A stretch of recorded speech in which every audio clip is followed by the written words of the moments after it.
Locked, cocked, and ready to rock. A little wind burn, but we're good. Dude, was it windy out there today? Yeah, a little bit, man. We covered a lot of ground, dude. It was like this close to. So did you see I got Angelo here from? Yep. Yeah.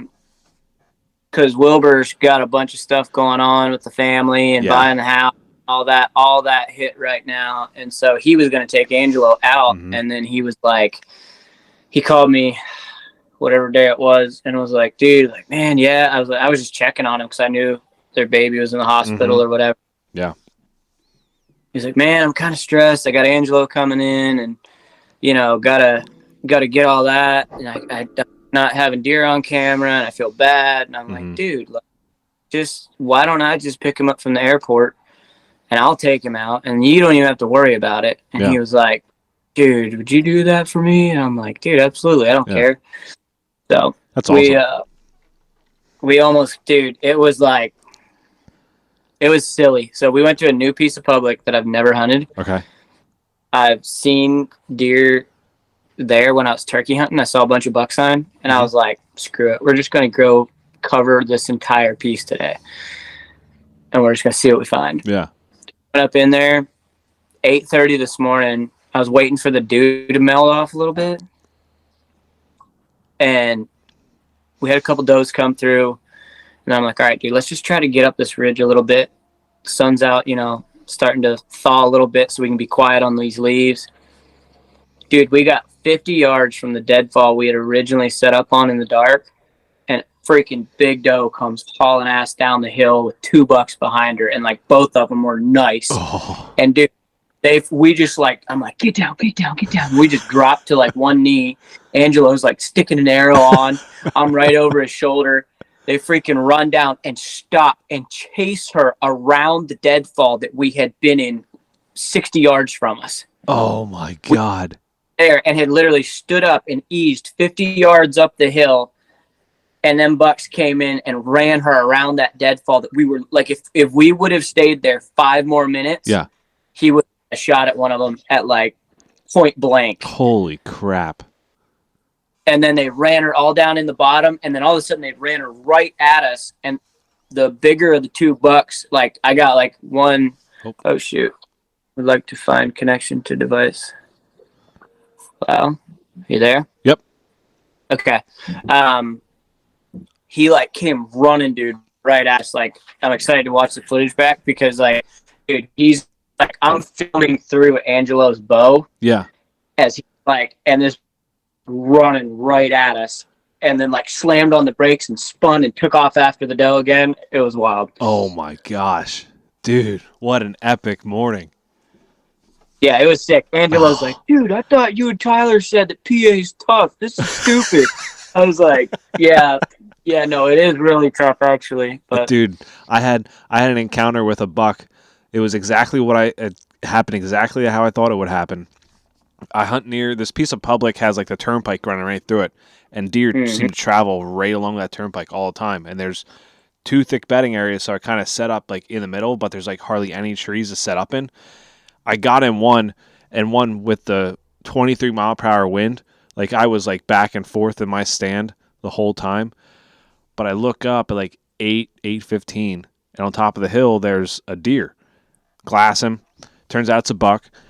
He turns, and it's one of the funky rack bucks I had. He has like 3 on one side, and he has like this one like coming straight up, but like he has points coming off the back. So like it's straight up and points to the back. I was like, dude, that would just. He wasn't like a huge deer, but just the funkiness of his rack would have been awesome to have. And like I was like, there's no way this guy comes down when he's 80 yards, 120 to 80 yards above me. There's no way he comes down right at me. He comes down right at me, and I'm like, oh my God. So like I get my rangefinder, I'm trying to like range trees, but there's all these little trees everywhere, and I'm like, I gotta find a gap somewhere. So I found one like 27 yards in front of me, and he gets to like the little tree right before there, like his front shoulders, like his chest and like his head go into the gap. But then all of a sudden he like just backs out, and I'm like, oh man, and it goes up the hill. I'm like, come on. Like it was, I had everything. I was I should have drawn, but I didn't for some reason. But I wouldn't have taken the shot anyway unless I got 27. But it was, man, like, it was so cool to have it like all work out just like that. Like, it was like, this is exact. I looked at Onyx. I was looking at Onyx like, okay, I can set up right here with this northwest wind. They're going to be scent checking the bottom of those bedding areas, just cruising along the bottom. Saw 2 buck on Monday. It was that one, and then a little spike came down, but then he turned around and went the other way. I mean, it's like, man, that was just a cool experience right there. Like, I was in my stand like shaking. Like, there was no wind, but the tree and the stand were shaking because I was shaking so much. In there, dude. That was Angelo this morning. After they left, it was kind of chilly, and like, dude, the adrenaline hit him so hard this morning. He was like, "Oh my god, dude!" Like, if those bucks would have come back through, I don't know that we would have gotten a shot, because like he was losing it. Yeah. It was awesome. It's kind of funny. Like, you have these, like, you shake so bad, like you think you're cold. Like, in the moment, yeah, you're like, am I shaking from I'm being cold, or is it because my adrenaline is just so high? And it's like, you just like force yourself. You have this moment of like, you stop, like everything's completely still, and then it's like all of a sudden your legs just. It's like, what? It's like rumple strips, no rumple strips, rumple strips. Yeah. So weird, dude. So weird how the body works like that. It blows my mind. Yeah. Like, you can just, and then you think about it. If you think about it really hard, you can stop it. But then that moment where you start looking around again, automatically you start shaking again. Right back up. Dude, when I missed Bowtie, that was the most insane adrenaline rush I've ever. I literally had to sit down. My body was just convulsing. I was literally trying to talk to the camera. I couldn't even, like, I was so, dude, that buck could have walked 10 yards right underneath me, and I would not have been able to draw my bow. Oh my god, yeah, dude, it's weird. Like, I haven't. Last year there was a doe at 28 yards, but she blew at like the last second when I had my bow drawn and everything like that. She blew and took off.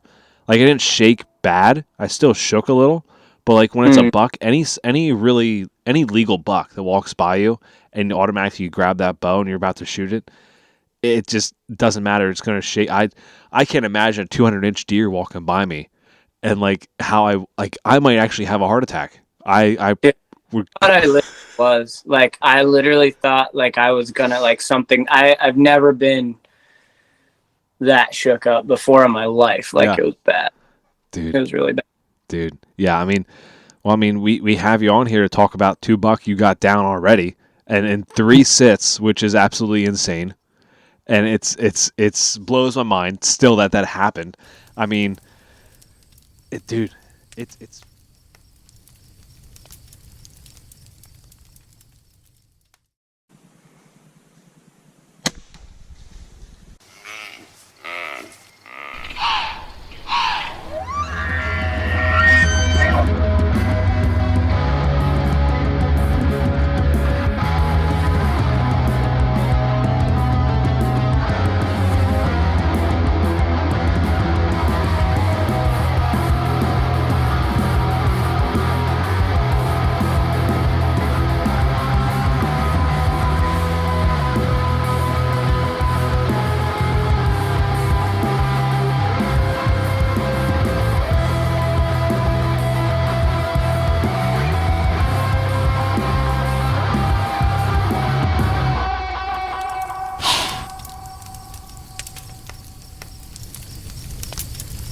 First of all, welcome back to the podcast. I didn't even say that, so welcome back to the podcast, man.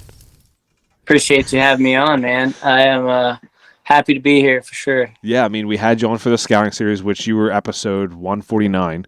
So if anyone wants to listen to that, go back 149.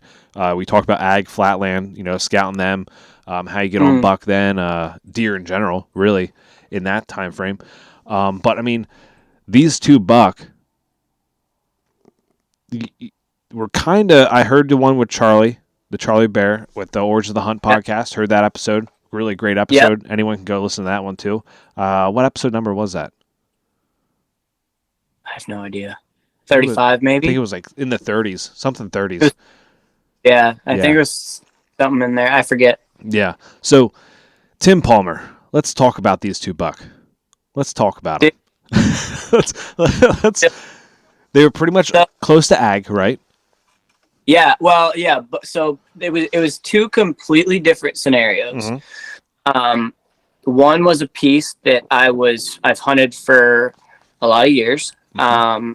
It's a piece that my family has had permission on, just a family friend.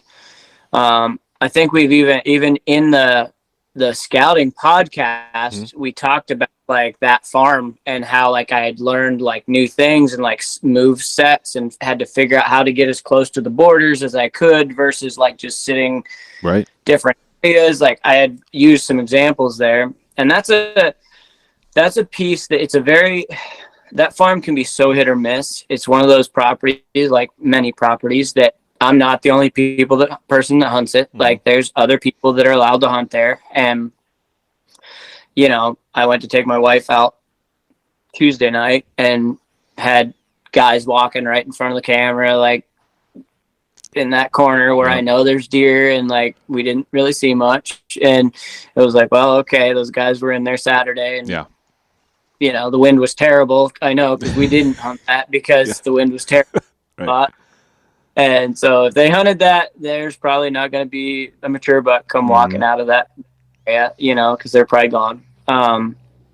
And so that one was ag. It was I killed him in a winter wheat field. Okay. And the other buck I killed about a half a mile from a cornfield. Yeah. And that was actually an Ohio public land buck that was, I didn't realize, but in Ohio, they plant giant cornfields, Mm-hmm. tops of these big ridges and like plateaus and stuff. And then it drops off into like these forever endingless chasms of ravines Yeah. and creek bottoms. And so, yeah, they were both probably on their way to ag, Mm-hmm. you know, cool.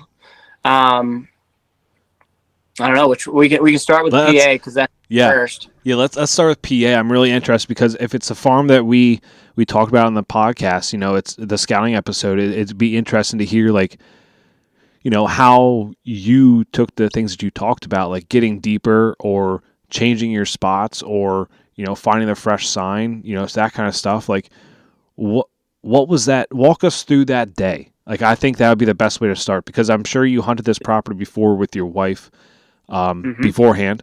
Because I know you went out with, and that's really interesting to me too, is like you went out with a bunch of people. You went out a bunch, didn't have a bow in your hand, but you went out with people just to film. Like for me, it's hard to do that. You know, it's like, man, like I want to get something down. Like it's always an I kind of thing, but you're more of a, you like someone else kind of thing. And I really, really hold that high to you, man. Like it's pretty impressive that you would take someone else out, especially in the early season, you know, like it's when they're still in that pattern, you know? So let's talk about that first, and then we'll get into the PA buck. Cause what's your mentality going into the season with taking everyone else out?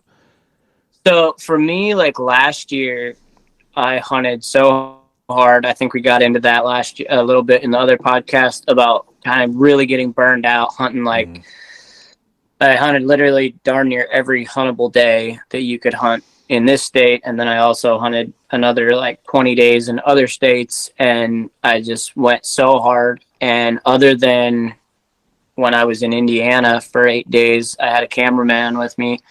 Other than that, I think I only hunted with my wife maybe 4 or 5 times. I did not hunt with my dad at all last year. I didn't hunt with any of my buddies that film for me because that's usually how that works, is like they film me, I film them kind of deal. And it kind of, we kind of give and take. But last year I just was so like one track mind that I was going to go kill a giant that I just didn't go with anybody. And I think that was a big part of my burnout was just being alone so much. Like, cause even like today was a good day, but if it would have been by myself, like that's a long, long day of hiking in the mountains. And, you know, you're seeing deer, you're having fun, but self-filming, you're just talking to a camera. You just get, it almost messes with your head. Yeah.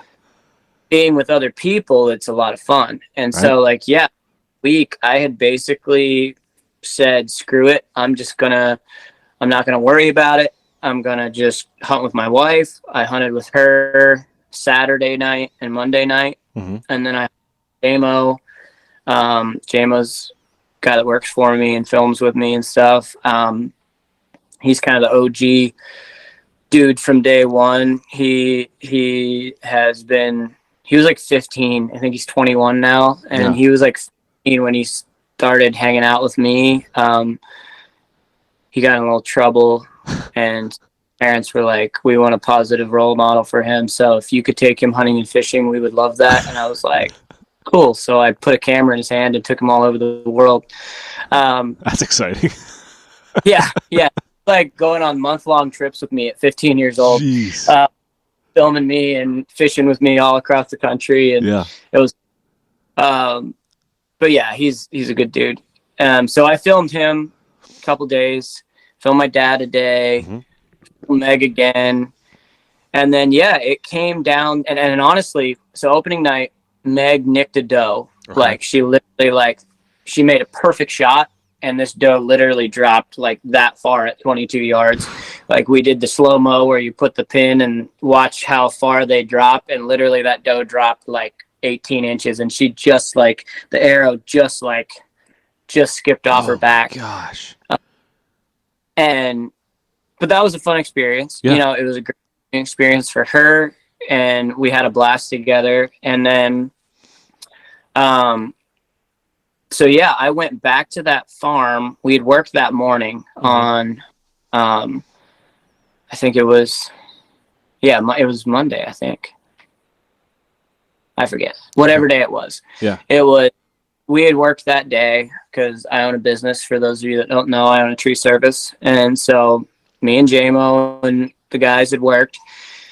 And they were tied up and couldn't hunt that night, and we got done at like 1 o'clock, and I was like, you know what, like I'm just gonna run over to that farm. I had put a couple cameras up over there. I'm not a big camera guy, but I did have a couple cameras up over there, and I went over and just kind of checked those cameras at like 1:30, 2 o'clock, and there was actually a lot of bucks on that farm this year. Like there's more bucks on that property right now than I've ever seen. And I was like, wow, that's cool. But they were all middle of the night. Right. And I had 2 pictures, one the night before of my buck, like 10 minutes after dark, like in the field. And I was like, okay. Yeah. And then I had a picture of him that morning at like 4:30, 5 o'clock of him going back into the bedding area. Okay. And I was like, okay, that's interesting. You know, like he's living there. If he came out last night and he's back in there this morning, like he must be there. Right. That was the first. I'd had several pictures of him that week, you know, since I had put that camera up. There was other pictures of him in the middle of the night. And I was like, but then those last 2 pictures of him were that night, the night before and the morning of. And so I was like, all right, I'm a hunt him, you know, I'm going to hunt this area. And I truly had very low expectations of killing him. Yeah. I was just like, there's a chance he's in there. Yep. I'm going to hunt it.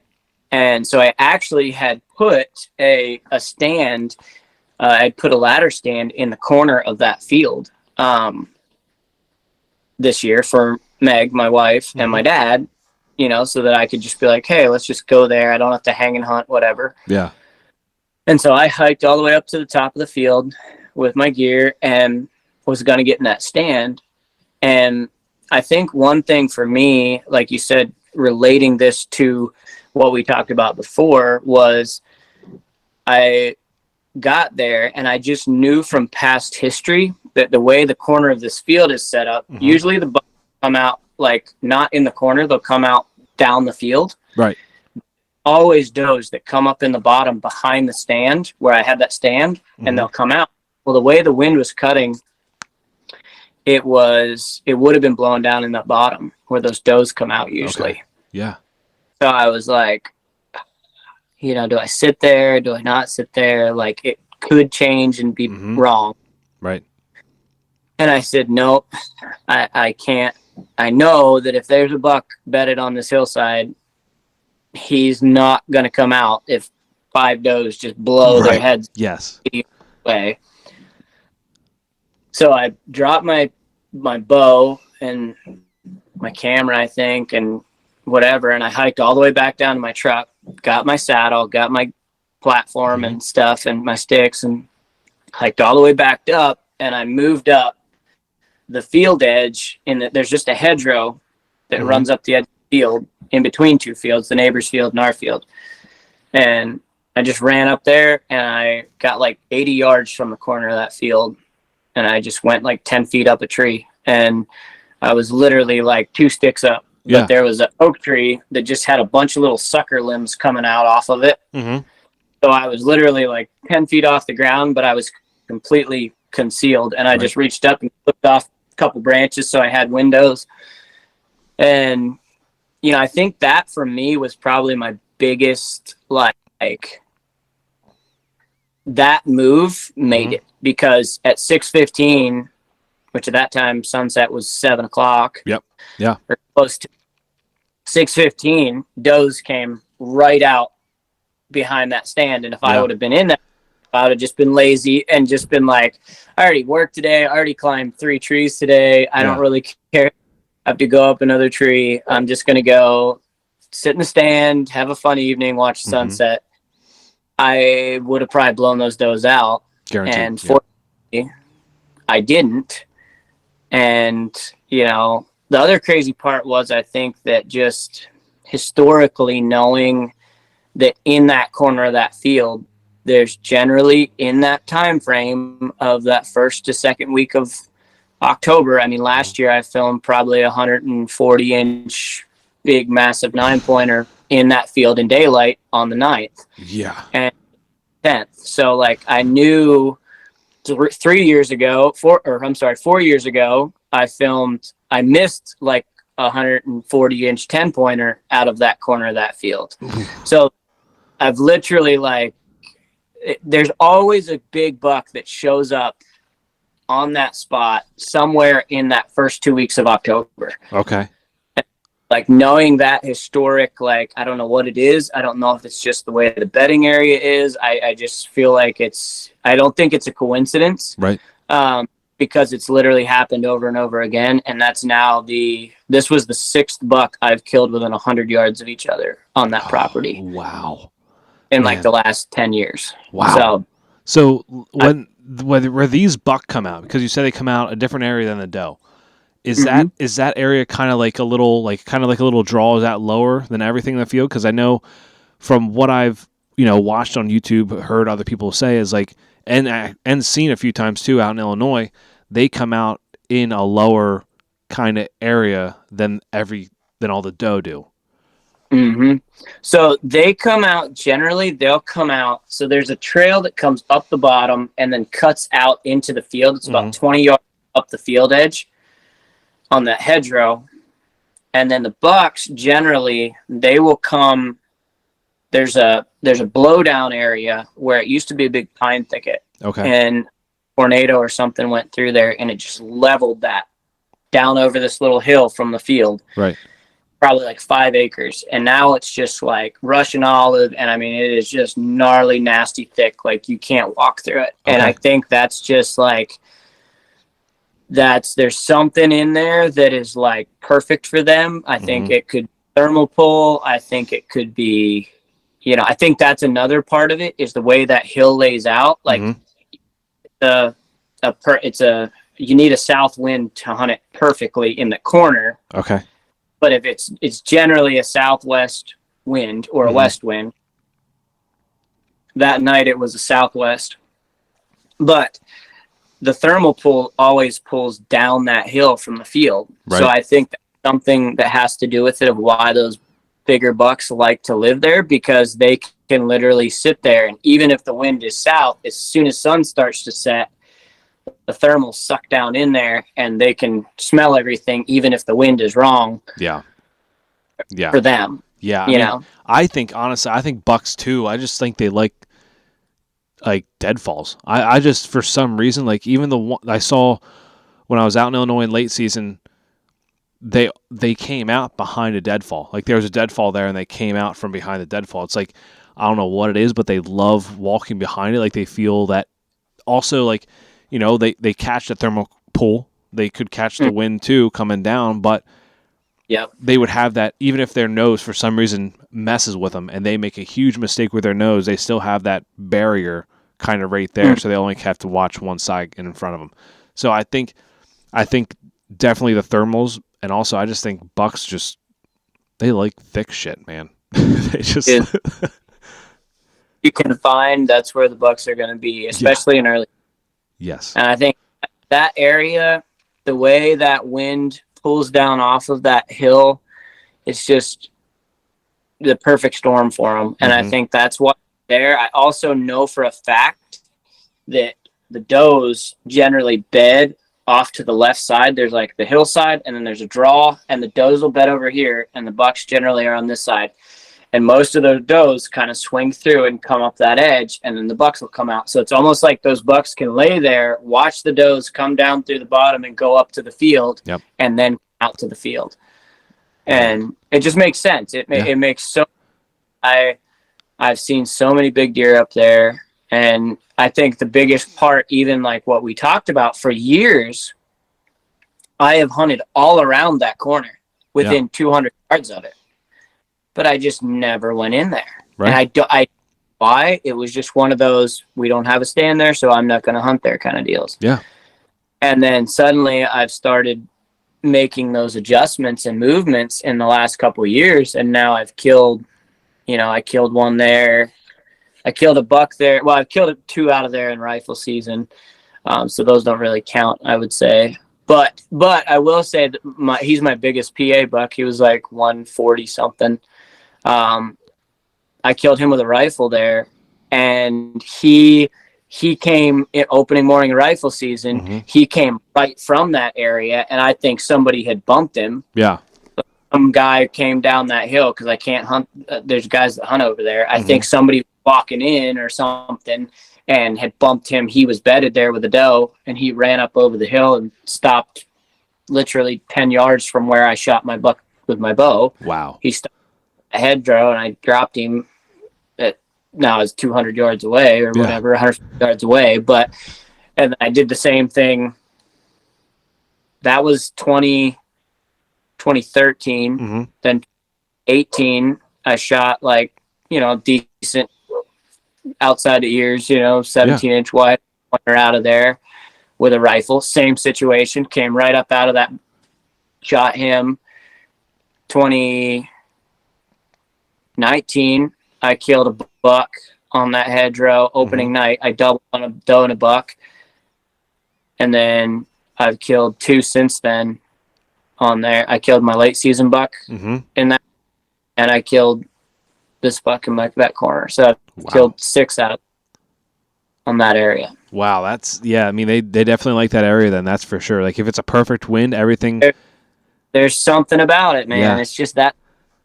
Yeah, they feel secure down there. They're going to keep coming out, and like it may take a few years for them to get safe with it, or more secure. But I think also like they can see that you use that ladder stand. Like when you and your wife go out, like you and your wife use that ladder stand, right? So like they kind of deer are very smart. They'll see that. Like they can see movement up there, or see you from a distance away, and then you made that gut move of being like, hey, I think I should really go down here.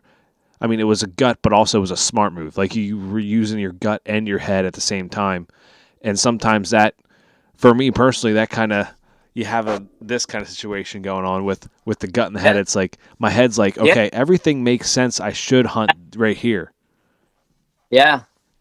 But my gut's like, go here, and you got to learn. I think I talked about that a little bit with Charlie on the instinct and like trusting your instincts. Once you get to an experience level that you've done this enough, like being able to trust your instincts is such a big thing, because like 9 times out of 10, it's right. Because your brain is subconsciously processing all the data you're seeing, whatever. and it gives you those, like, I think I need to be there and you need to go there. Like, that's it. I think it's interesting how that works, but it definitely has paid off multiple times for me. Yeah. And, I think it's something that comes with experience, but it's definitely a strong force in success. Yeah. I mean, I definitely am. I won't lie. Like the beginning of the season, I was like pressing. Like it was like, man, I feel like I did all this scouting. I did all this stuff. Like I should be seeing deer. I should be on deer. Like why am I on deer? But then I'm overthinking it because I'm going to spots that I never really scouted. I never really did this. I'm like, I went back to my old thoughts of like, this spot produced this time. It should produce every time I go there now. But I'm like, man, I put so much time. Then I go, the first sit I went to a spot where I put a lot of time in, have a young doe run by me, and I see a big buck come out, but he went the wrong way compared to where I was set up. So like, if he goes the right way, I would have had one. And then just like when did I just say that I went out? Wednesday I went out. I mean, I was like, this just makes sense to be down there, this wind. And like I was looking all next, my gut was like, go here. And I was like, okay, whatever. I'm going to go there, find a tree to set up in, and bam, I almost had a shot at a nice buck. So it means, you trust your gut, you stop overthinking it. I think with this day and age, with, social media, you're going to press. You're going to see this stuff on social media. You're going to see the Tim Palmers getting bucked down. No, but I'm just out here having fun. And since it started fun, it's been working out. Yeah, absolutely. But yeah, I mean, it's like, don't look at those social media posts. Be like, just congratulate them, move on. Be like, it's a separate life. That life is different than your life. So like, don't press. And I'm trying to tell myself that is like, don't press. When you get out, you get out. When you go, just like you said in Charlie's podcast, just be happy you're out here. And I really took. Yeah, man, it's like, it's such a game changer I think it's been so cool for me. And I can't remember if I said this. There's a lot that I've been processing lately of everything that's been going on. And I think hunting with my wife has been such a blessing to me because she's just freaking happy to be there. And she's just happy to be out there in the woods. Like, this is something I may do a video on, and we want to do a video on, because I want to make a video for guys on how to hunt with your spouse and how to get your spouse into hunting if it's something that they like to learn. And I think a lot of guys really turn off their spouses, wives, whatever the freaking word is, from hunting because they just take it too serious. Yeah. And, for my wife, like last year, there was one specific instance that I can think of. And like, I think women are obviously different than men. I'm saying that live on air. That is a true fact. Well, in today's world, there's people that would probably hate me for saying that. I don't think they listen to this podcast. Negative connotation. I just mean that, like, I can say stuff to you if we were hunting together that I couldn't say to my wife or someone else. They're going to take that personally, where I'm just like, shut up, like, whatever, like, stop freaking moving. And I don't mean that personal, but to her, like, she's out there having fun. Right. And I'm like, it's like, what? Like, okay, fine. I don't want to come then. Yeah. There's a lot of people that, we take it so serious, and I want to do a video about it because there's a lot we've talked about. And like, I think honestly, it has helped me by learning to, even this year, like, my wife is insane right now about hunting. Like, she wants to go. Yeah. Like, when we get to the Ohio buck part, I'll tell you, my wife, needless to say, this is the real fast, just for this side note. I had gone 46 hours on 2 hours of sleep, drove to and from Ohio, hiked 9.5 miles, and got home at 4 a.m. on Monday morning. and it was a freaking whirlwind. And I literally like fell into bed 7:30 in the morning. My wife wakes me up and says, "Hey babe, can you take me hunting tonight? I just woke up with deer fever." And I'm like, I've been sleeping for like 2 hours. But the reason why is because even in those moments where I am like, hey, you need to shut up. Like, hey, maybe don't eat those M&Ms right now. Like, I've just started shutting up about it and just letting her enjoy. Yep. And just going into the hunting with her in the mindset of, you know what? Like, she doesn't care if we kill a deer. Right. She's just here to have a great experience with her husband. Yeah. Yep. It becomes, what does it become about? Yeah. It becomes about the kill. That's why we go. Mm-hmm. That's why we do all this. We go for the kill. And the kill is definitely amazing. Like, obviously, I love killing stuff.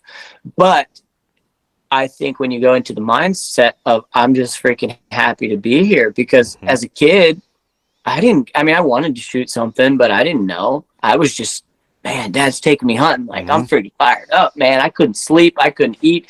I was just, and I happy, when I was 10 years old, I didn't even get to have a gun in my hand, but I couldn't wait. And I think like simplifying it back to that of just like, and I'm just happy to be here and experience this. And like, I'm just blessed no matter the outcome. It just has lifted so much stress off of me that it lets my instincts function unimpaired. Yeah. Yeah.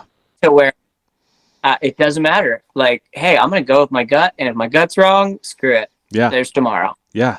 Yeah. It doesn't, but then it doesn't like, it doesn't dictate like, oh, well, Joe Schmo did this, so that means I have to do this, like I have to do what he did or whatever. Like, and also like back to the spouse thing, like our spouses, they want to spend so much time with us, and like we want to spend time with them obviously too, but also we have this passion for the outdoors. When we can combine both them, our spouses, in with our passion of outdoors, and they become like, even if they have an inkling of the passion that we do, like that's just, it makes it so much more better because you get to spend that with them on top of it. Just like when eventually maybe my daughter gets involved in it, it's like, it's just that one more thing that just adds that little bit of time together. Like you may not talk the whole time you're out there, but it's like you're still there together, like, oh, like over here. Spending time together. Yeah. Yeah. And like, I think that's just a beautiful part of like growing and becoming more of a, I guess, well-rounded human. Like it's like I love to hunt, and ultimately like, I love to shoot stuff, but man, like whatever the rest of my season holds, and there still is a lot to come for me. Like the best part of my year on the calendar hasn't even started. Like it's starting right now. Yeah. So like, but I could not kill another deer yet, but like having like what it means to me in my heart to see my wife so excited to go and like so ready, like I'm like, dang, like that's awesome. And like, it's taken a lot of work, and it's taken me kind of swallowing my pride or putting away my serious hunter vibe to just let her go out in the woods and have a really good time. And you know what? We haven't blown one deer yet. That's awesome. Like we've had deer around and she hasn't spooked one yet, because the more she enjoys it, the more serious now she's taking it. Yeah. And the more wanting to be more like, because last year it would be like, I'd be like, babe, stop. Hey, stop. Shh. Hey, no, like I'm like picking on her all the time, taking it like so serious. And then she's just like, well, F you, I don't care. Yeah. Like, fine. You want to gripe at me all the time? Well, then why did I even come anyway? So I don't care if the deer come out anyways, and then it's like, which is a natural response, to how they do things. And so like, now it's like, she's the one that's like, babe, don't move. There's deer coming. Or like, she's like picking up on stuff. And it's like, you're a pretty darn good hunter now. Like you're figuring out. Yeah. It's super cool for me to see that. Now, how would you feel if she turns around, like yells at you to like be like, "Hey, like pick up your damn feet," or like, "Don't eat them right now. Don't open that bag of chips." Don't. Like, how would you I feel? expect being I don't know how to say that on live there, but I would like it. I think I'm like, yeah, okay, I got you. I got you, girl. Okay. Like, yeah, Uh, all right now. I catch the putting down there. All right. Yeah, you Yeah, I you get got what I'm it. putting down or standing up. Yes, exactly. So back to the buck now. So Yes. let's go through that moment he comes out and the process leading up to that, and then also because the recovery too, because I know there was people there for the recovery that mean the world to you. So Yeah. let's go through that whole process right there of what happened. So, like I said, the does came out, Mm-hmm. and first doe came out, and like truthfully, that night I'd planned to shoot a doe, and I again another like weird instinct thing. That doe, like I had full intentions of shooting a doe, and that doe walked right out in front of me at 22 yards, and I was like, I'm not gonna shoot her. I just didn't even reach for my bow, and I was like, whatever. Yeah. And sure, she worked out in the field, and then a little bit later, another doe came out, kind of ran out of the field, almost like she was being chased, and I was like, it's interesting. It's October 10th, and Yeah. like not 30 seconds later, both of those does turned and just started staring down in, and sure enough, buck pops out and truthfully started running the does around in the field with his nose down, like kind of trotting around, not aggressive chasing, but Right. like he definitely was bumping them around, and they took off. And so I was just at that point was like, oh dang, like this is happening. Like Yeah. he's in the field and I've got 15 minutes of daylight left. Like there's a chance, and next thing I knew, he just turned and walked on a beeline right to me. And I honestly was filming and wasn't even paying attention. I was just trying to film through the branches that were there. It was tough to like pick holes and try to get footage of him. And without me realizing it, he wound up at 30 yards walking right to me. And all of a sudden I'm like, oh crap, I don't even have my bow in my hand yet. Like it was a whole shenanigan because I quick grabbed my bow, drew, but then he walked out of frame. So then I'm like sitting back in my saddle trying to move the freaking camera with my middle finger, got it moved over and smoked him. I panicked after the shot because my arrow, like it hit and then backed out, and I thought it just bounced off. What had actually happened was I went through, hit the offside shoulder, and it like hit. There was actually a groove in the shoulder blade when I cleaned the deer. Like you could literally see the impact and the trauma on the shoulder blade, but it just ricocheted off and went out the other side. So like it passed through, stuck out on the offside. Okay. But I didn't realize it until I had cleaned him. And when he ran, it snapped the arrow, and then my arrow backed out. Yeah. So I just bounced off. So I panicked, but it turned out I hammered him, and he didn't even go like 60 yards. Like he barely made it into the woods and then just like crashed down over the hill. And I actually had called Tyler Wilbur because I sent him the footage right away, and he was like, dude, like I see that offside leg buckle as he goes to run. It like flinches. He's like, you smoked him. Yeah. And so I didn't recover the deer. I just left it alone. I called Boomer, and he's another guy that works for me and films me.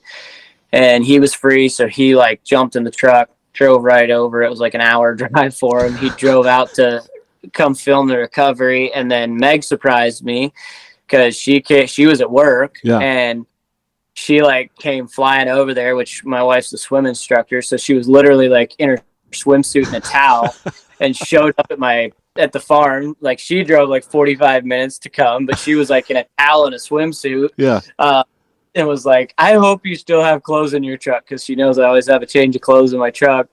So she's literally like out there on the farm, like putting on my Yep. clothes, my extra boots, and went to recover this buck with me. And man, it was a very special moment for me. Like, I've killed big deer elsewhere, and it's not like that was the biggest buck I had ever killed, but Mm-hmm. like, I've killed bigger ones in PA with a rifle. But to kill one, I think there were just so many circumstances that went into that, man. Like just like we talked about, like how monumental me shooting the little freaking tiny 8-pointer that I shot last year in Mm-hmm. late season was, and like how that like really helped change my mindset to then literally shoot a buck this year after like I've just preached and pounded into my head all year, when I would start to feel that like I have to, or oh, I should be hunting, but oh well, I'd love to film you, but I need to be hunting. Like, Yeah. I'd love to hunt with you, but I've just pounded into myself like, no, like, don't go there. Like, just go have fun. Like, spend time with your family. Spend time, like, just enjoy your, like, keep your priorities right. Mm-hmm. And then go and like literally have just like a giant like mic drop that God or the universe or whatever you want to call it did for me Mm-hmm. on that night was just like, wow, first sit with a bow in my hand. And I just shot my biggest archery buck in Yeah. PA, like, and got it on film. Like, it was just all so surreal. And it was so humbling, honestly. Mm-hmm. Like, I was so in shock and so humbled by it because, like, yeah, I think success can do one of two things. It can give you a big head or it can humble you. And Mm-hmm. for me, 100%, I'm hands off. Like, it wasn't like, obviously there was skill and effort that went into it, Mm-hmm. but like, I was just blown away and just like, man, thank you. I'm freaking blessed right now. Yeah. Like, that was, Yeah. I think, you say the small little 8-point you got in late season. I think, that could be the most important buck of your life right now, because it kind of recentered you and recentered everything. brought you back to like quote unquote reality, kind of. It's like brings you back down. It makes you realize the important stuff of having fun, family, Yep. enjoying it, like not burning yourself out like you did last year with all those Mm-hmm. sits. Like it recenters you. Sometimes everyone needs that. It's like when you have, like, there's a lot of people who go and like they eat their tags, or like they get dough down and they eat their tags. They just keep going through it. They're like, eventually I'm gonna, and then they have all these sits year after year after year. They just burn themselves out. It's like eventually you're gonna lose the love for this passion that we have. And it's like sometimes when that when a buck comes by and it's like maybe you just need to be humbled a little bit and just take it. It's just it will recenter you and make you find that joy again. Absolutely. It's such a, man, life is like, so I feel like there's so many of us that, like, I don't want to go down huge rabbit holes here because I know I'm really great at that. But like, there's so, I know I'm so great at that. But like, there's so many of us that just walk through life like not getting it, and like not like really enjoying things and finding out our loves for things. Mm-hmm. And like when you just truly, like, at the end of the day, like I said this to Charlie the other night, and it like kind of resonated with me of like, you know what, like, when was I the happiest? Right. When all of us the happiest? It was when we were kids. Right. Because we didn't give a crap who liked our picture or who thought we were cool because we killed a big buck. We were just lit out there because we loved it. Right. And then when you go and you put all that pressure in the social media and people commenting or not commenting or commenting mean things or nice things, like it starts to like, burn yourself out because you just put so much pressure on you. And when you just step back and you're like, dude, I used to just love to be out here because, you know what, in my brain, when I was 15 years old, I was a freaking Cherokee warrior out there, and I just wanted to see a deer because that made me the next level of brave, or like, whatever. Like, that was just cool, Yep. And now it's like I got to the point where I was just like out there, and I was thinking so much about how everything had to be, and oh, it's got to be perfect and this and that. And like, I'm not saying don't be a good hunter, like go be a damn good hunter, but like use your brain. But it's a change in mindset. Yeah. From I have to, I'm just I'm just blessed to be here, and I'm just gonna have a really good time, and I'm gonna give this as much as I can and do what I can in the right way. Yeah. It's not like you're out there dicking off. Like you're still taking it serious. You're still being smart and hunting smart, but you're just like, it's just a mindset shift. You're still doing things, but it's just a mind shift that causes you to be able to just enjoy it versus learn to hate it. Yeah, I completely agree with you, because it's like there was times where it's like I would only go out there. I mean, at the beginning of the season, I'd be like, I'm only going out here. I want to see a buck. And now it's to the point where it's like, I just want to see deer. Like, I just want to see some deer when I go out. Just, get the shakes, once in a while, and just, that's it. Like, if I get a shot off at a deer, that's great. Personally, when I'm recording this, it is what's today's date? November 2nd. So like next week, I'll be down in North Carolina for my rifle rut hunt. And I mean, I'm excited for it, because I'm be with 3 generations of my family hunting down there with an outfitter with rifles, of how I got into it. So it's kind of like taking you back to the good old days, like, because right now I'm like addicted to archery, obviously, but rifle, it's like, man, I'm just looking forward to get down there and hopefully smoke some deer. Go shoot some stuff and have fun, you know? Yeah, absolutely, dude. Yeah, that's the gist of it. And I think that like all hit me in that moment of like just being completely blown away and like super excited and all of that. Like, I think that was a very monumental moment for me as well, much as killing the one last year was as well. Yeah. And that's something I think too, like, this is like, I think missing back to bow tie, because this is the crazy part too. And I think this is part of why I struggled last year was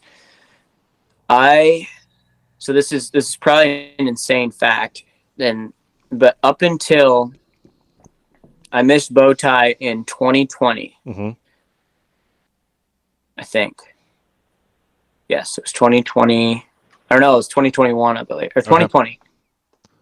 I had hunted with a bow since I was 12, and I killed 20 deer with a bow, and I had only ever missed one. Wow. I'd killed 20 deer with a bow. Yeah. Only ever, because and like my dad would always talk about it, because he's missed a lot of deer. Yeah. And he was always like, dude, I don't know what you have, but you just make it happen. Right. Like, how, some way, and I kind of had that, like, I just didn't give a crap. I was just like, you know what? I'm just winging it.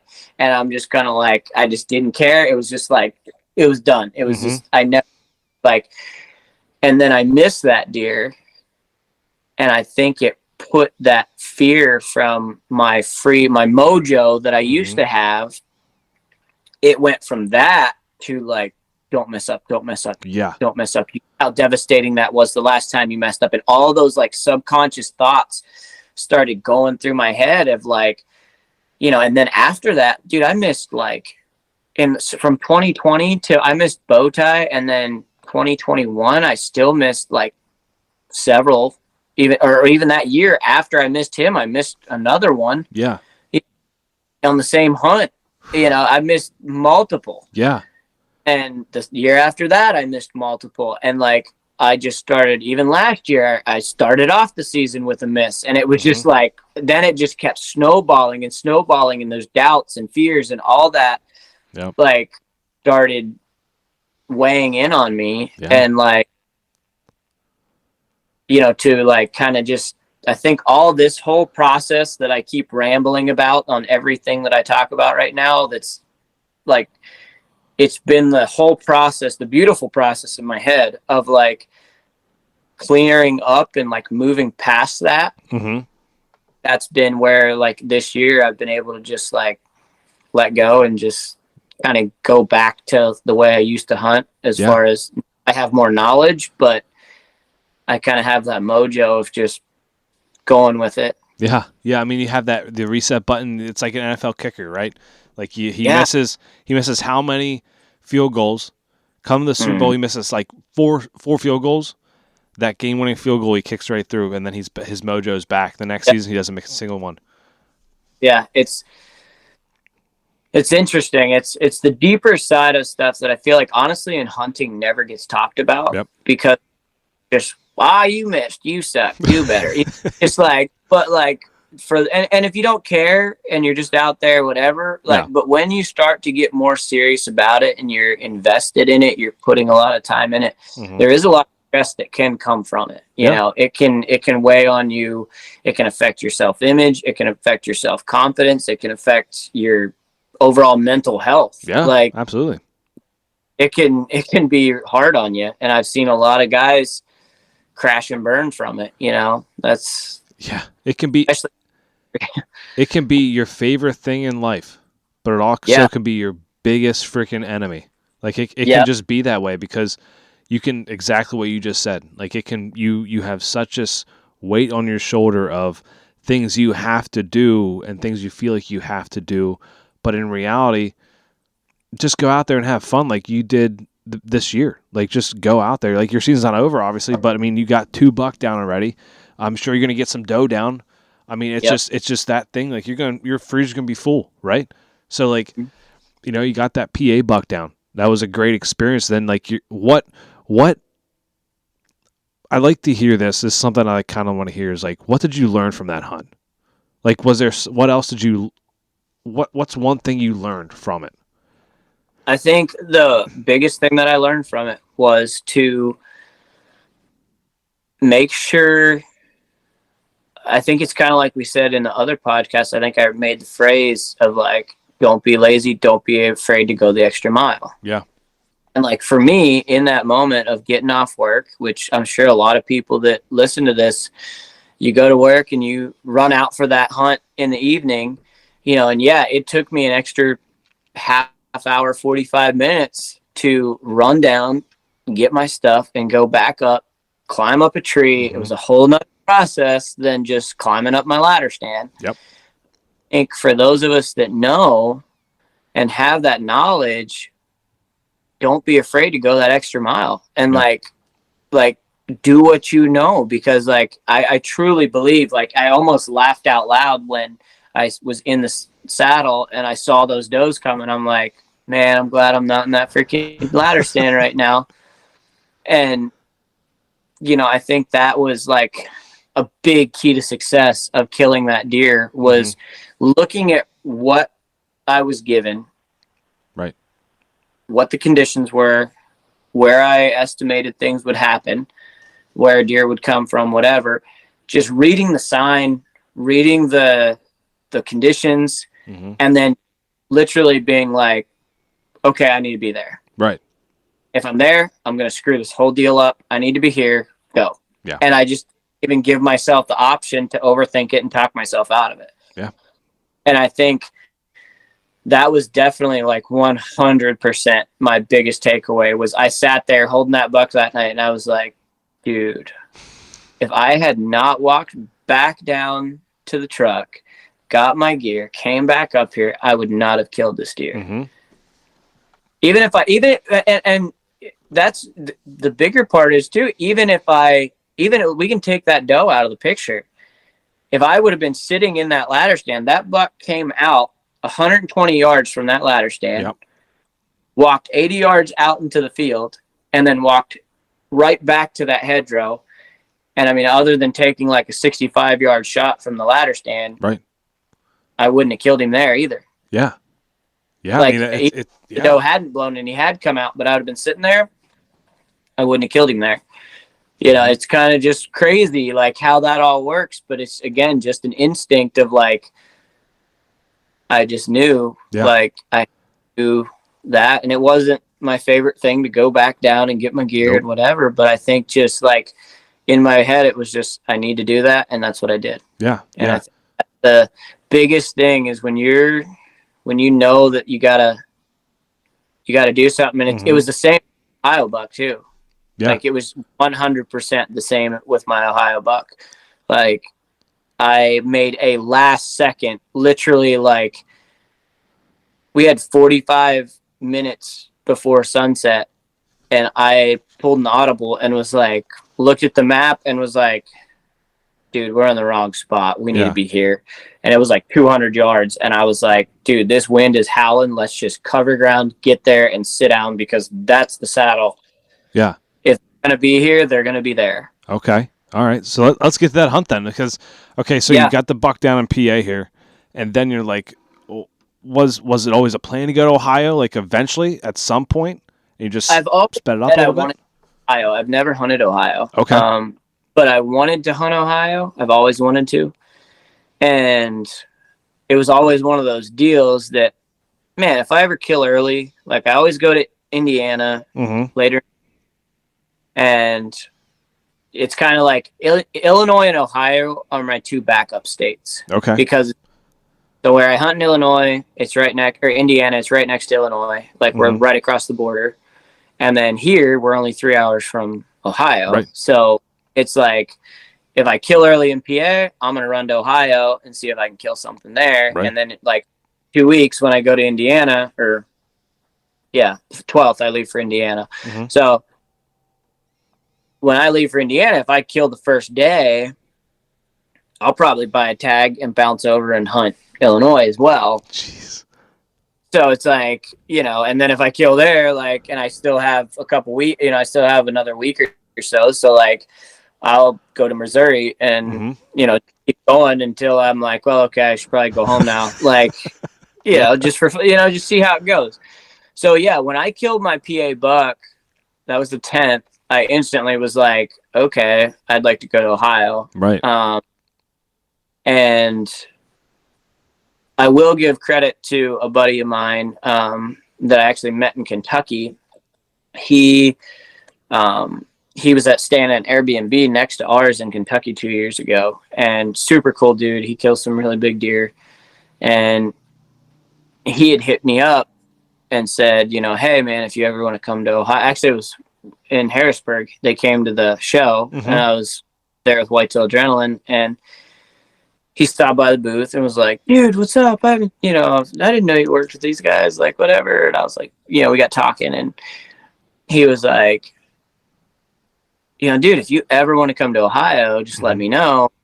Like, I can at least send you some names of places to check out, or that are worth wasting your time with, So he sent me, when I texted him the other week, and I had said, hey man, like, I just killed in PA, like, if you have any spots that you would want to, like, say, hey, like, you should check out this area. Yeah. And he was like, yeah. So he sent me like 3 of them, and we went to the first spot. We woke up like 4 a.m. on Sunday morning and drove out to Ohio, me and my buddy Matty. And we drove out there like 4 a.m., got there like 7:30, 8 o'clock in the morning. And I was literally just like, I wasn't even planning to buy a tag. Yeah. I was literally just Matty already had a tag because he's going to Ohio later this week. Okay. So he would go, and I was like, dude, why don't we go check out these spots, and you just carry your bow, I'll carry a camera. If something funky happens and a giant walks out, you shoot it, and I'll film. Well, then we're driving there, and he's like, dude, just so you know, like, I'm going to be really picky. Like, because I'm going for, like, 10 days to Ohio, and, like, I'm going to be really picky. Yeah. Like, I'm not if it's not, like, 160, I'm probably not shooting it. Yeah.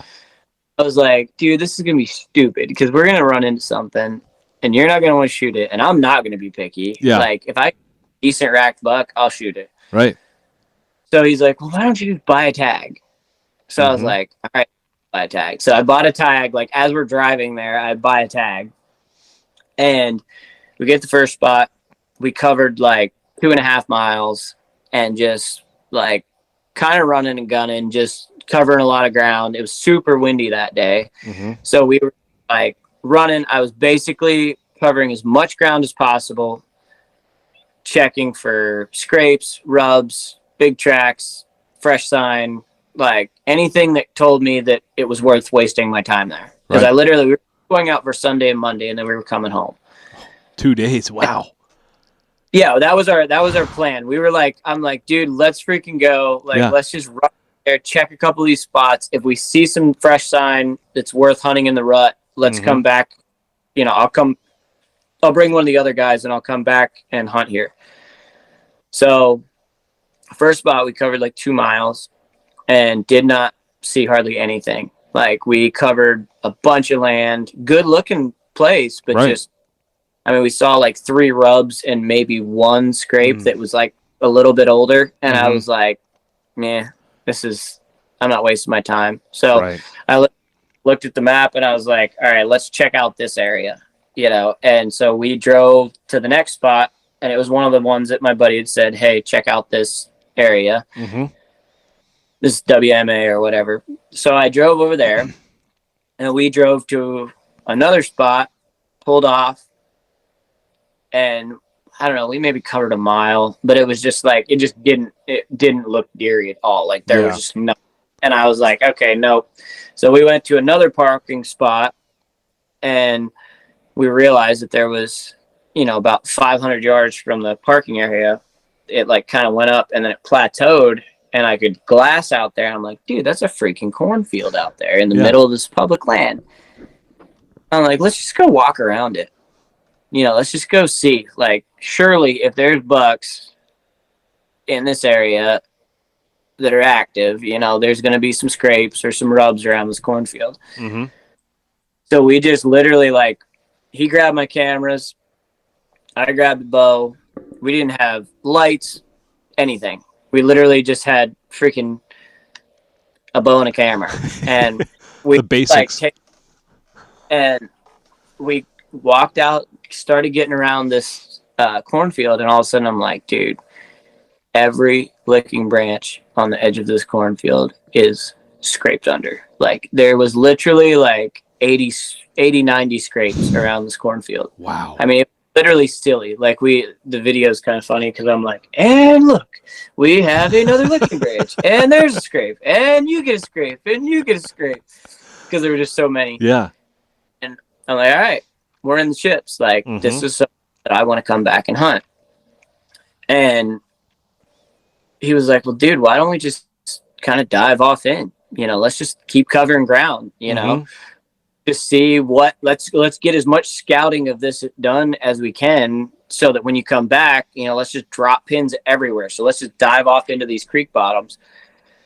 So we dove off into the creek bottoms, and I was like, you know, at that point we covered like 4 miles on that piece, because we were at 6.5 miles on he has a smartwatch thing that tracks steps and you're walking or whatever.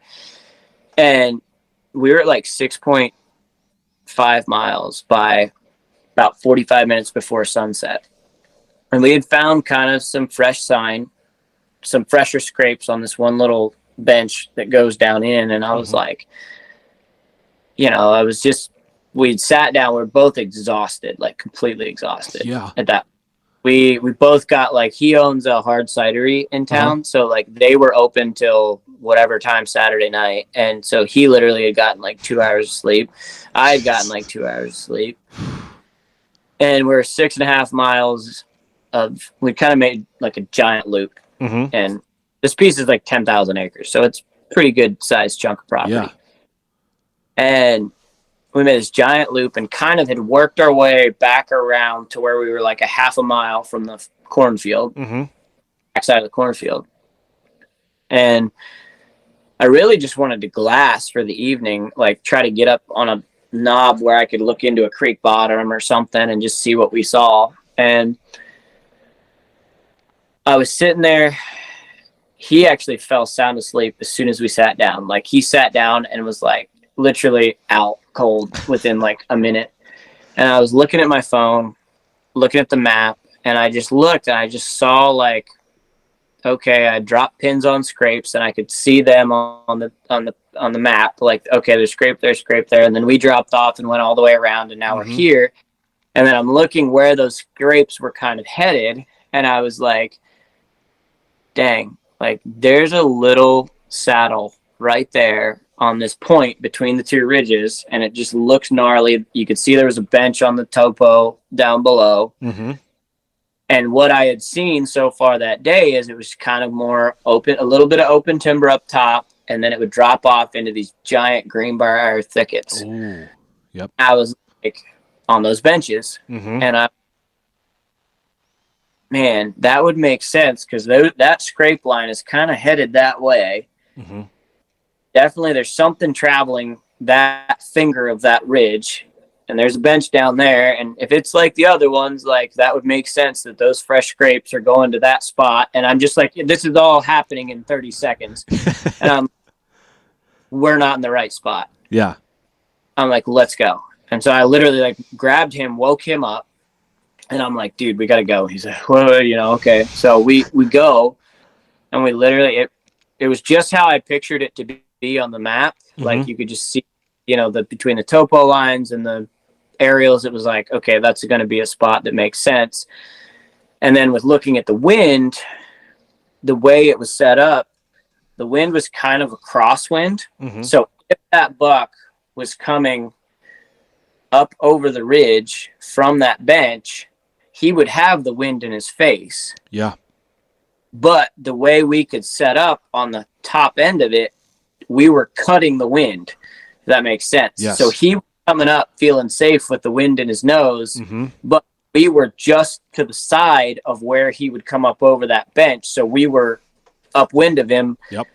He could still feel safe, and that's what that part that got me. Jared Scheffler has really taught me some stuff on the wind and like knowing how to like make him feel safe, but not let him smell you kind of deal. Mm-hmm. Like it's kind of got to play that line. Like if you would have come up 15 yards to our right, he would have winded us, Yeah.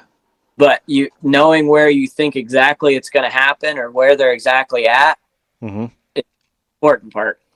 So we got up there and literally sat down. It was probably 20 minutes before sunset at that point.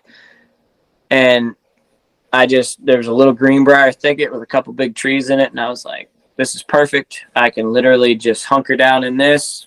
I mean, the greenbrier was like just over knee height, like thigh high. Yeah. So I'm like, this is perfect. I can tuck down in here. If this sucker if something comes through, I can literally just draw, sit up and shoot. Right. And I literally was sitting there and I started falling asleep because it was, we were zonked at that point. Yeah. I'd be the same way. And Maddie fell sound asleep and he was out. And I almost woke him up and I was like, man, this poor guy, he's smoked. Like, I'm going to leave him sleeping. Yeah. Like, whatever. The chances of this actually working, again, is like zero. The fact that first time on this piece of land and I just said, oh, that's where I need to be. Let's go. Yeah. And so right at sunset, I actually stood up because I was like, I'm going to fall asleep and we're going to wake up and it's going to be 10:30 at night. So I stand up and I'm just standing there kind of with my back up against the tree and my bow was on my little bipod thingy in front of me. Like I've got one of those little 3D shooting thing, clamps on the front of your bow. So I had it standing up there and I'm just sitting there leaned up against this tree watching. And I was about to wake him up, but I was going to be like, oh, big buck, and wake him up. And I kid you not, I literally looked down exactly where I had earlier. I did the old finger point in the camera, and I was like, they're going to come. If there's a buck coming up here, he's going to come between these two big trees. Yeah. And I glanced back at that spot, and there he was. He was walking right at me, and I was like, oh, dear Lord. He's at 40 yards, and I'm standing up. This is not good. Yep. And, I mean, he was on a mission, man. He never stopped and sniffed. He never stopped and ate. He just was coming right through that exact spot that I figured a deer would go. Wow. I waited. The second his nose hit the first tree between me and him, I just dropped right to my knees and grabbed my bow and was like, big buck, wake up, but at that point, he was at like 25, 30 yards. Right. And he's still coming. And so then I froze again till he hit the next tree, and then I quick drew, and he was still walking. There was kind of a branch there, and I just waited, and he kind of angled just a little bit to my left, and I shot him quarter two right in front of right over top of the front leg, like a little bit forward, and it went through and hit the other shoulder and wrecked him. Man. It was just, again, a very surreal. Yeah.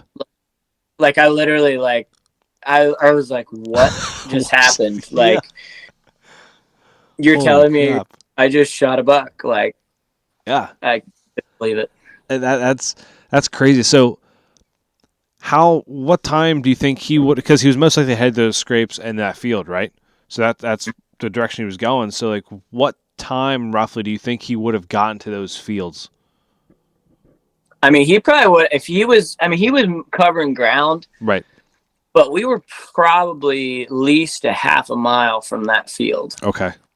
We were pretty far out. There's a big finger of this ridge that, like, the end of the field happened, and then there was, like, a couple big fingers that kind of, like, wound out through this ridge, and then it dropped into that bottom. Okay. It was on the back side of that. So, like, it was definitely a good ways back in there. He probably wouldn't have made it to the field before, like, probably half hour after dark, I'm guessing. Yep. Like, I mean, I guess if he walked straight line, he would have been there right at legal shooting. Like, right. But he wouldn't have been there much before. Yeah. And if he was at all taking his time, he would have had to walk a direct straight line without stopping to get there in time. Like, man. And that goes right back to what you said about the PA buck, go that extra mile. Because I mean, if you would have been like, most PA hunters, I mean, I don't want to generalize, but like most PA hunters would set up by those fields, by the scrape, by, a couple 100 yards off the field compared to going a quarter mile, half a mile away from the field, Mm-hmm. So, I mean, that goes right back to that one where you go that extra mile, quarter mile. 100%. That extra mile is a big thing. And then I think the biggest key to success, I would say, they go hand in hand, is being a hunter. And when I say being a hunter, I mean do whatever works. Right. So in that scenario, at that point, again, in the exhaustion where we were at, we literally, like Maddie, because we got done before we dove into that last creek bottom, we had circled back up to the one side of the field, and we were like not that far from the truck at that point. And Maddie was like, well, what do you say? Like, his literal words were, why don't we just go grab our saddles and go hang on the edge of this field? There's scrapes everywhere. We're bound to see something. Right. And maybe we would have. I don't know. We might have, yeah.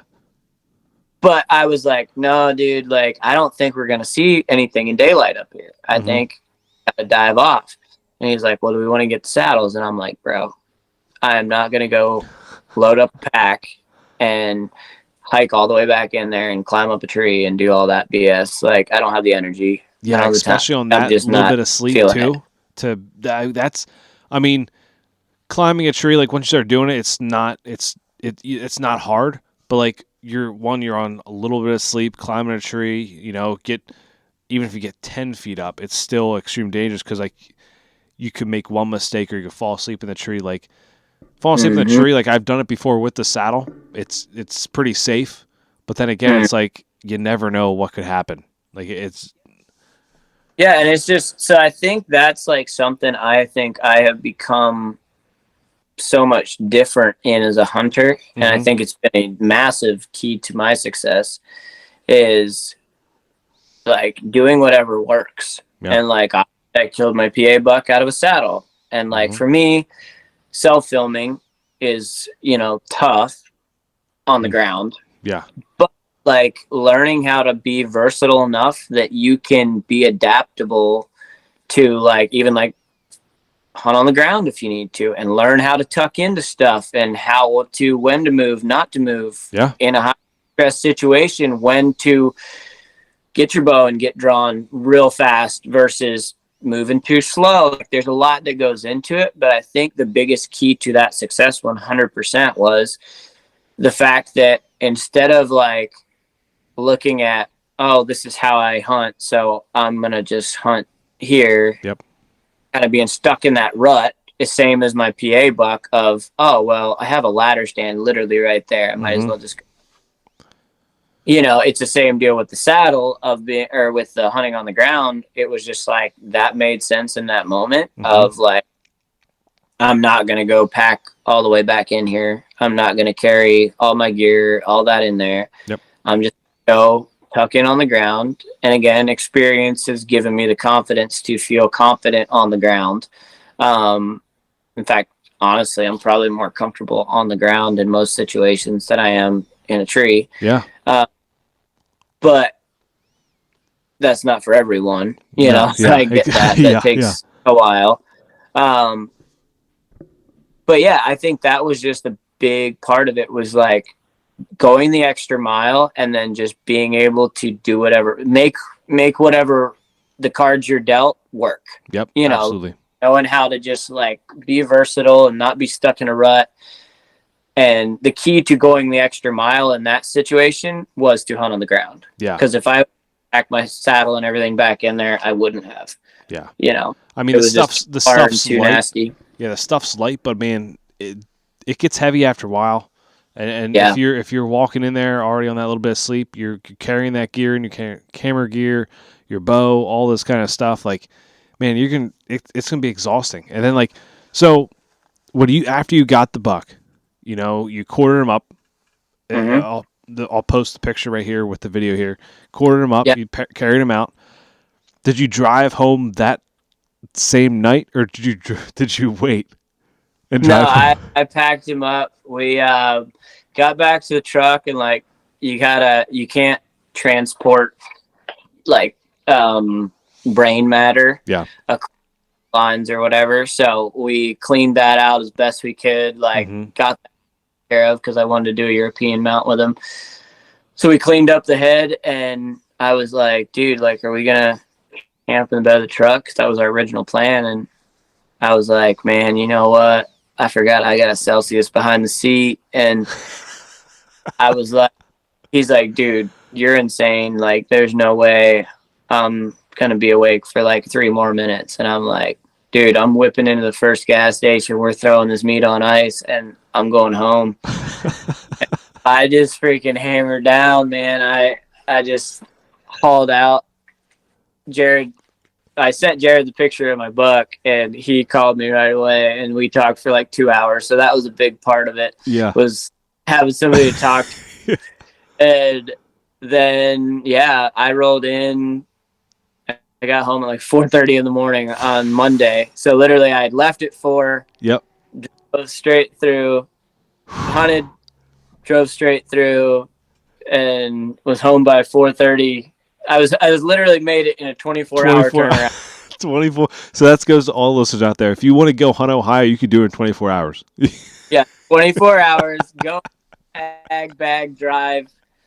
This ad is not sponsored by Celsius energy drinks, but they should be, because that's what I run. Dude, they taste good. I'm not gonna lie. Like, Celsius are very good. My wife has some. When she worked night shift, she would always have them. And man, like, she'd go out to the fridge and there wouldn't be any left. She'd be like, "Where are they?" Be like, "Well, I drank them."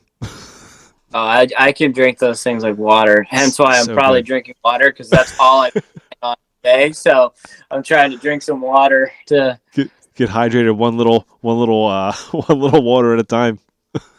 Well, somebody gave us these, so I've got a whole stack of them. One little baby water at a time, right? Man, that's cool. Like, so 24 hours you went out there. The original plan was just to scout. Like, it was pretty much just scout, have the tag just in case. Shoot something if you find it or if you see it. And man, it's like you go out there to scout, you do that, and 24 hours later you're back home with a beautiful buck. Yep. Yeah, it was, again, like a very surreal, like that was my third hunt at that point. Yeah. And one day after hunting my PA, or shoot my PA buck, I went in one day and hunted with JMO at one of my doe spots. I was going to try to shoot a doe. So we both took our bows, and we both, we set up on the ground in the corn. And I was like, well, if a doe comes out, I'm going to smack it. But if a buck comes out, you could shoot it, kind of deal. And so, I hunted 3 days and killed 2 bucks. Wow. And it's like, yeah, it's wild. I definitely like. There's been some people that have even like messaged me or like, dude, you're so lucky. Like, must be nice or whatever. And I was like, man, like I don't even know what to say. Like, yeah, it is nice, but like this is insane. I don't even know what to say. I'm just very thankful, very humbled, Mm-hmm. even more so than I already was. I was already like on such a high and like, wow, this is awesome. I don't deserve this Yeah. with my PA buck, and then like to go out there and do that. Like my wife, like I called her. She didn't even know I had bought a tag. She thought I was just going out to scout. Yeah. I did have a tag, by the way. It's all documented. Ordering the tag and all that at like 8 a.m. that morning. But I called her that night, and she's like, I'm like, babe, I just shot a nice buck. And she's like, first thing she said was like, wait, do you even have a tag? I'm like, yeah, I have a tag. Yeah. But it was very surreal, and it still is. Like, I still like, I mean, that's why I'm hunting with a lot of people right now and still like filming and just having fun. I'll go hunt again, but in a couple weeks. But it is crazy to be like 3 days into my season of hunting and have a couple on the ground is just a very humbling experience, to be honest. Absolutely, it is. Yeah, I mean, it's one of those things. Like everyone wants that buck. Like the first sit, you want the buck to come out. You want whatever to come out, and it's like when it happens, it's kind of like, okay, well, now what? Like a lot of us, like, and this is where, like, I'm sure there's people that say it must be nice to coming from, because like you have these other states you are going to be going to, right? So like some people don't have that opportunity. They're like, like they want that instant gratification, kind of going back to that. Like they want that instant gratification of getting their buck down the first couple sits, like the target buck they had. And it's just like, did you feel like after you got that buck down, the 2 buck down now, did you kind of feel like, well, now what? But then again, you also had other states coming up. So like, we're kind of like, you were happy, but yet also it's like, man, yeah, it's over, kind of.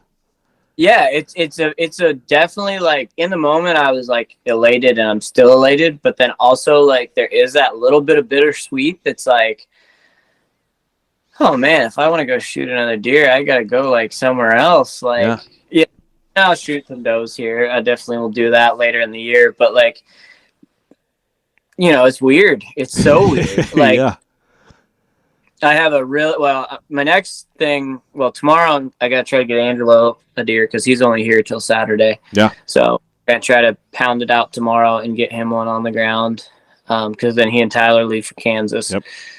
So he only had 2 days to hunt. So we're really trying to get it done. Probably another all-day hunt tomorrow. And then I actually this is one of those spots that we talked about. I just had like a really big deer show up on one of my spots that I had told about, the little blocks of timber that like I had 6 bucks in. Yep. Have not had there all year, and I was literally driving to Ohio, and my cell camera goes off, and like massive 9-pointer shows up, like probably 140. So I'm gonna try to focus on JMO, and I have gone in and hunted him several days now, but he's just playing cat and mouse. But yeah, so once I'm done with Angelo, then I'm gonna try to get JMO a buck, and then probably going back to Ohio. Honestly, I think we're gonna take Boomer and go to Ohio, and I'm gonna try to film him shooting a deer out there. Okay, cool. I think this is another little side tip on the whole like 24-hour turnaround, is like there is ways to, I mean, an Ohio tag is, I think, $250. Like, you have to buy a license and then a tag. Yeah. But like my entire turnaround on that trip with food, I did that for food and gas. It was like $362 or something. Yeah. And if I would have stayed for 3 days, my expenses wouldn't have changed other than maybe another $20 for fuel or food. Yeah. Because I probably would have just camped in my truck, that was the plan. We were just going to camp in the truck. And so other than that, like, there is really good opportunities close to us that, you know, and even West Virginia, Maryland, stuff like that. Like, there's a lot that you can go do that stuff for. You know, everybody thinks, oh, I've got to go spend, you know, $3,000 to go on a hunting trip. And it's like, if you have the desire to and the want to, like, you can go out and do this for really cheap. I mean, that's how I do it. Like, I'm not rich. I am not wealthy. I do go hunt a lot, but like, I'm not a rich man, but I just sleep a lot in the truck and eat a lot of venison on the road because like I can go hunt for weeks and spend $1,000. You know, like I can go hit 3 states and drive from here to Indiana, Ohio, Illinois, whatever, and back. If you're cooking your meals and sleeping in the bed of your truck, save a lot of money. You can save a lot of money. You might stink by the end of it or find a truck stop shower, but, you know. Yeah, I mean, and I think Illinois would be, I'm not sure about Indiana, but I know Illinois is probably the most expensive tag you would buy, too. It's, when I got last year, it was like $500 or something like that for the tag. Last time I had checked, it was like less than that. Yeah, it was like a bow tag or something. Bow tag and the general hunting license, it was like $500. Said something about that today when we were talking. I said about maybe going there if I killed early, and he was like, "That's expensive," and I was like, "It was only like $300." Yeah, I last year it was that. And much, I know Indiana raised their licenses as well last year. It used to be like $140 for either sex, and then you could buy an extra doe tag for like $10 a piece, and now I think they upped it to like $240 or something, which still isn't bad. But. No. So I mean, North Carolina, when I go down there, I was like surprised by it. So it's for a 10-day tag, it's $160 for a rifle, all that kind of stuff, and you get 2 buck and 1 doe. So like that's awesome. Yeah. So I mean, it's a good for the price you pay. It's pretty good. That's awesome. Yeah. Cool deal. Very affordable. Yeah. But I hope you some stuff down there and have an absolute blast, dude. I know I'll have a blast. It's just a matter of like, I think this would be the last year I pay for an outfitter for one. I think it's like, you know, there's so much public all around the U.S. I think the reason I went down with an outfitter this year is because my dad and my grandfather, they don't really hunt public too much. So it's like, you know, my grandfather who's almost 86, it's like, you know, just he's not going to go tromp around public scouting and, you know, go set up somewhere there. So it's like, you know, experiences like this only come around once in a lifetime, or possibly, you know, more in a lifetime, depending on how old your grandfather and dad are, you know, all depends on how they are with hunting. But like that goes right back to the whole thing we talked about is like, you know, just enjoy it, have fun with it, and stop, you know, think you got to live up to certain standards when all you really need to do is worry about your own damn standards. You know, like set your own standards. I think I'm going to start that hashtag, hunt your hunt. Yeah, hunt your hunt. Yeah. I think that just came to me, but I think I'm going to start doing that hashtag. There you go. There you go. All you listeners, start tagging that hashtag, hunt, you are hunt. Yeah. Hunt. No matter what you want to do. If you want to sit on the ground with a crossbow, with a bow, with a bow, if it's legal, you want to hang in a saddle. Yep. You want to climb in a climber, sit in a ladder stand, whatever you want to do. Just hunt, man, and just go have fun doing it. Yeah, dude. I'm really glad we were able to make this work and have you back on the podcast because, like, from the scouting series, it's cool to have because Ty Force was on. Now you're on. I hope. Yeah. I think Johnny Stewart got one down. Might have to reach out to him, have him on here. I don't think anyone else has got one down yet, and like, man, it'd be cool to get everyone back on from the scouting series. Just like everyone got one down, you know, and then talk about what they used from that, like.